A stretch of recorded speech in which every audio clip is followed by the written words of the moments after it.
بسم الله الرحمن الرحيم. الداعية والواعظ المغربي الشيخ محمد العلوي المعروف بالعلوي وافته المنية، سائلين الله تعالى أن يتغمده بواسع رحمته، وأن يسكنه فسيح جناته، وأن يلهم أهله الصبر والسلوان.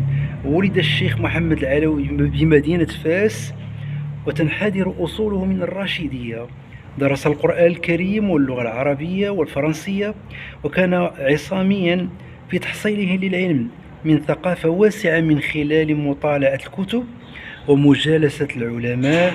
عرف بأسلوبه الشعبي العفوي القريب من الناس، يقدم النصيحة الدينية بلغة بسيطة، ويمزج بالموعظة بالطرفة والابتسامة، حتى أصبح وجها مألوفا لدى أجيال من المغاربة.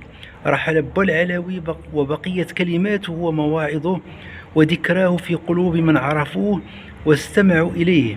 اللهم اغفر له وارحمه وعافه واعف عنه وأكرم نزله، واجعل ما قدمه من وعظ ونصح في ميزان حسناته.